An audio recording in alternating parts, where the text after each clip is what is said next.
Bartender, we want 4 rum and cokes.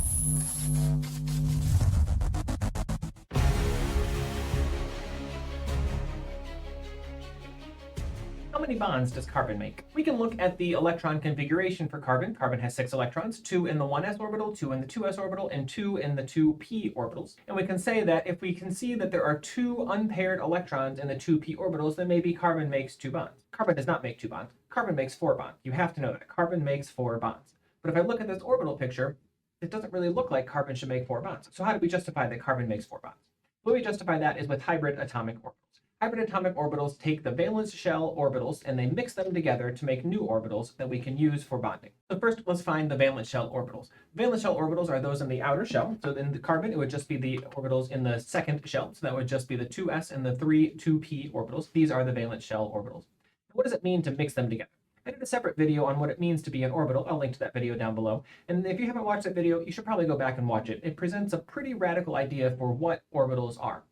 Orbitals are just math equations. So when we mix these orbitals together to form hybrid orbitals, what we're doing is mixing math equations. The one takeaway that we need to remember, though, is that the number of orbitals we start with has to be the same as the number of orbitals we end with. Carbon has 4 valence shell orbitals, the 2s orbital and the 2p orbitals. So when we're done, every hybrid atomic orbital system needs to have 4 total orbitals. Every carbon has 4 orbitals. It's just a matter of what kind of orbitals they are. To explain how we mix these orbitals together to make the hybrid orbitals, though, I thought we'd do a fun analogy today. So come along on this journey with me as we talk about hybrid atomic orbitals.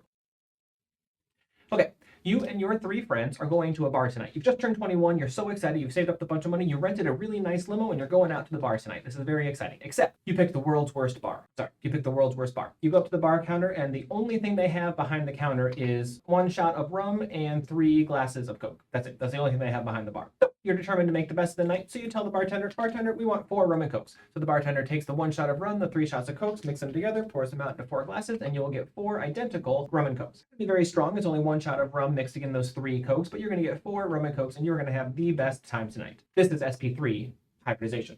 We're going to take all of the orbitals. So we've got the 1s orbital with its 2 electrons and the 3p orbitals. 2 of those electrons are filled. And we are going to mix all 4 of these orbitals together to make hybrid orbitals. We're going to mix all 4 together, which means we need 4 orbitals out at the end.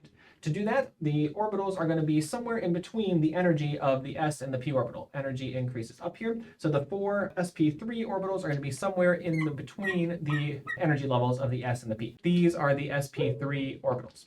Orbitals exist, then we put electrons into them. We have 4 sp3 orbitals and we have 4 electrons. So Hund's rule, Aufbau principle, Pauli exclusion principle. We're going to put those 4 electrons individually into each of the sp3 orbitals. This is sp3 hybridization. We've mixed these math equations together to get 4 new math equations, and each of them can hold 1 orbital.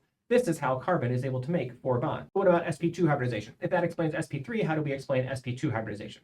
sp2 hybridization, we're just going to mix some of the orbitals together. Okay, so night number 2, you're determined to go back to this bar. You had a good enough time last night, you're going to go back to the bar, but you kind of spent all your money on the limo, so you can't buy the limo anymore. So someone's going to have to drive to the bar. Someone's going to have to be the designated driver. Good for you. You decide to be the designated driver. So here you're going to go back to that same bar, still the world's worst bar, still has only 1 shot of rum and 3 shots of Coke. But you say, bartender, go ahead and make us some rum and Cokes, but I'm the DD today, so we only want 3 rum and Cokes.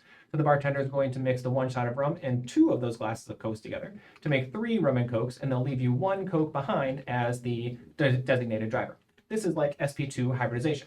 If we have our energy and we have our 1s orbital with its 2 electrons and our 3p orbitals, each with 1 electron each, what we're doing now is we're only mixing some of the orbitals together, not all of them.